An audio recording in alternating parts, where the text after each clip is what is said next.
Hello and welcome to World Insight. I'm Tian Wei. This year's World Economic Forum Agenda 2022 opens online Monday for a 5-day event. Heads of state, business leaders, and other participants take stock of global risks with the theme State of the World. Their diverse inputs will help craft the solutions to the world's most pressing challenges. For his part, Chinese President Xi Jinping has delivered a policy speech at the forum, saying all nations are all in the same boat, a giant ship trying to navigate dangerous waters. He adds economic globalization is the trend of our time, a river sure to flow to the sea no matter the countercurrents. And he emphasized the true multilateralism is the best way forward for everyone's benefit. Countries around the world should uphold true multilateralism. We should remove barriers, not erect walls. We should open up, not close off. We should seek integration, not decoupling. This is the way to build an open world economy. Besides economic growth, the Chinese leader also touched on environmental issues, stressing the importance of ecological conservation along with economic growth. He said that China will actively engage in international cooperation on climate and jointly work for a complete transition to a greener economy and society. Listen to this. China will stay committed to promoting ecological conservation. As I have said many times, we should never grow the economy at the cost of resource depletion and environmental degradation, which is like draining a pond to get fish. Nor should we sacrifice growth to protect the environment, which is like climbing a tree to catch fish. Guided by our philosophy that clean waters and green mountains are just as valuable as gold and silver, China has carried out holistic conservation and systematic governance of its mountains, rivers, forests, farmlands, lakes, grasslands, and deserts. We do everything we can to conserve the ecological system, intensify pollution prevention and control, and improve the living and working environment for our people. On that, earlier I talked to Rebecca Ivey, the Beijing representative officer of the World Economic Forum. She did echo the major points given by Chinese President. President Xi has become even more vocal about the importance of opening up and of cooperation across countries. What has perhaps evolved in President Xi's remarks is emphasizing even more the importance of environmental sustainability and climate action.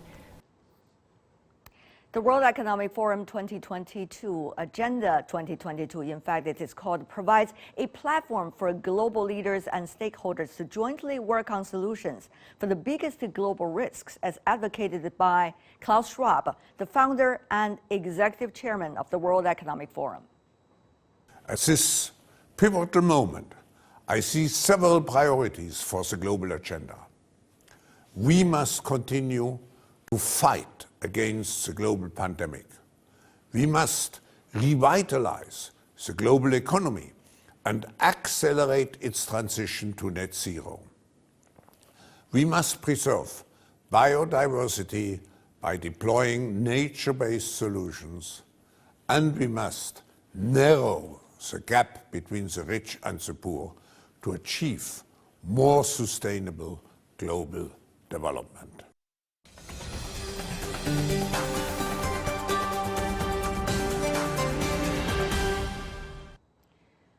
On the global agenda that has been heavily discussed at the ongoing Agenda 2022 at the World Economic Forum, let's loop in tonight's panelists. In London, Ian Begg, a professorial research fellow from the European Institute of the London School of Economics and Political Science.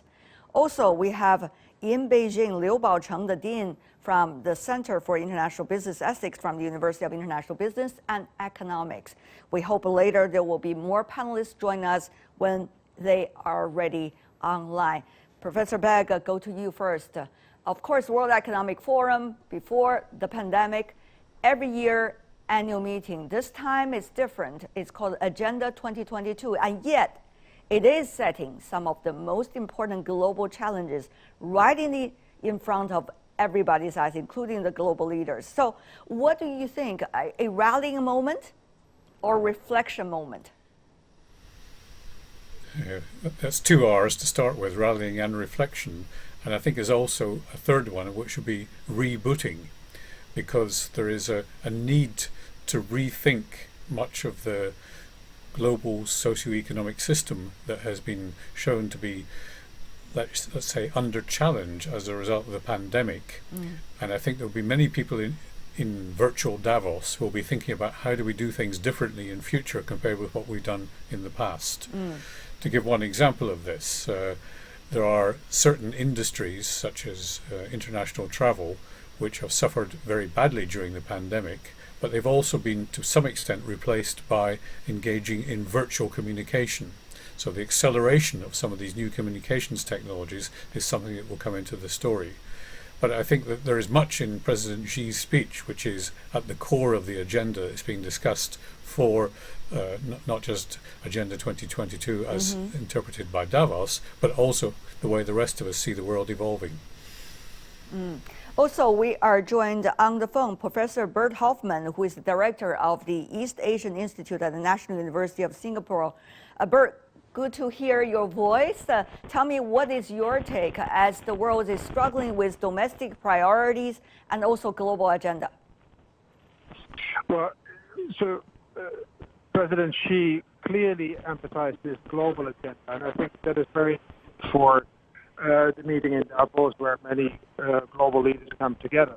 So the support for multilateralism, support for globalization is, I think, the most important point in the speech. It's also important for the Davos discussion because clearly globalization is under pressure. It was already before COVID-19, but more so now. Right. A lot of people are talking about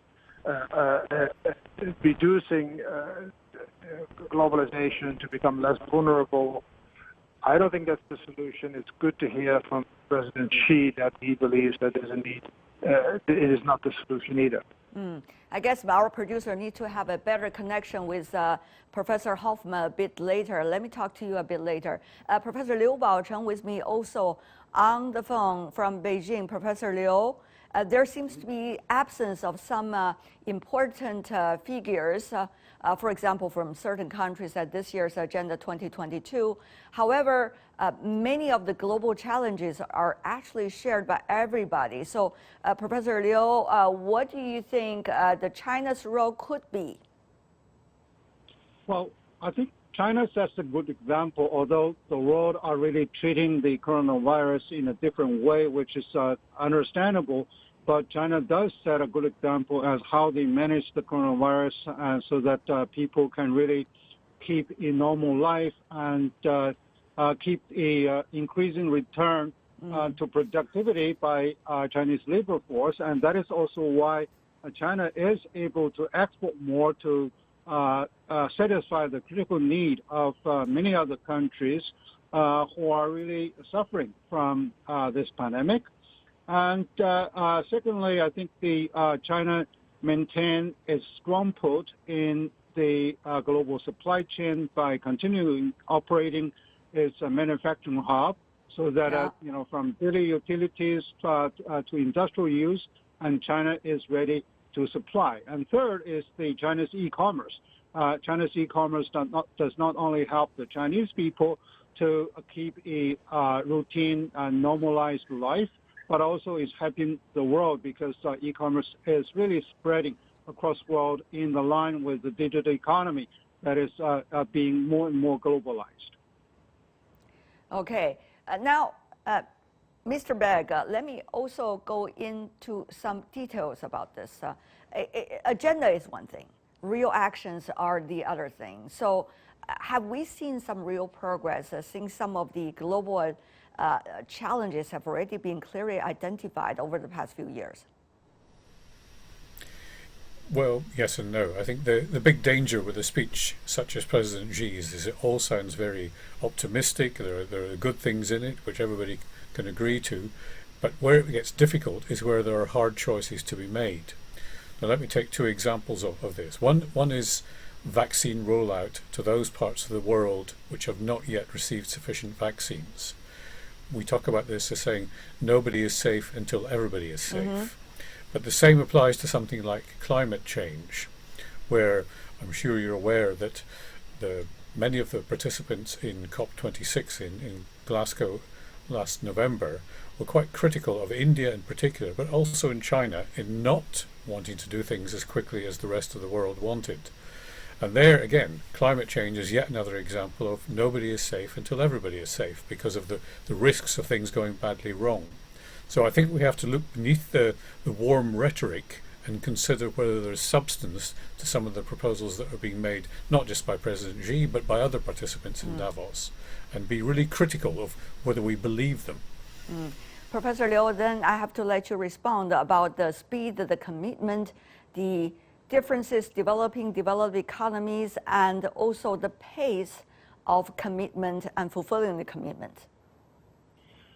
Yeah, I think a positive sign is that finally, with the more of the strong proposal from the developed world, the technology for manufacture of the vaccines are kept open. So that I think that's a good achievement, but that's not enough, because some of these countries do not even have the pharmaceutical capacity. So that's something that continually need the support from the developed world.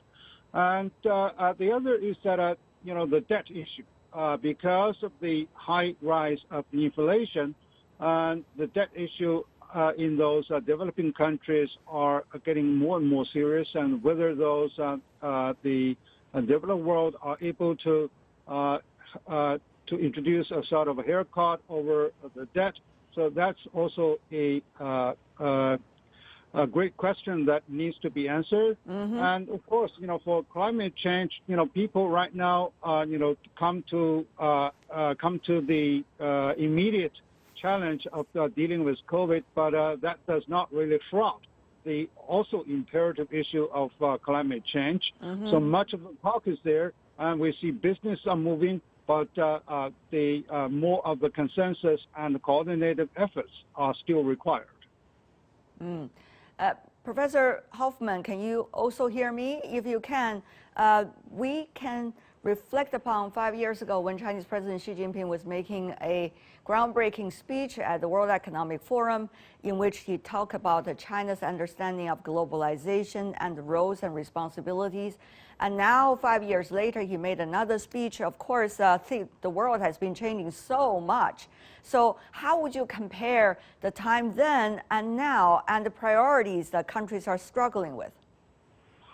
Well, that speech was given on the day or before that President Trump was inaugurated in the United States, and of course that changed a lot of the international atmosphere. I think it's very a hopeful sign that President Xi is still emphasizing multilateralism and open trade and globalization. At the same time, there is a clear change in attitude, also in China, where the emphasis on national security is bigger, where the dual circulation strategy is basically an expression of concerns on national security, just like there is in the United States, just like there is in other parts of the world. So I think that is the new element in this. And of course, the COVID-19 the pandemic has put a lot of the domestic issues in countries to the fore.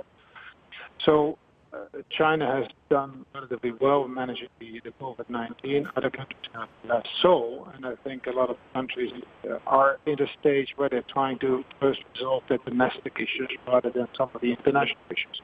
That's not right as such, but it's a reality. We have to wrap it up here. Our time is running out for this round of discussion. Certainly discussions are important, but even more important are the real actions on different agenda issues. Thank you once again, the three of you. Bert Hoffman, Liu Baocheng, Ian Beck. Appreciate it.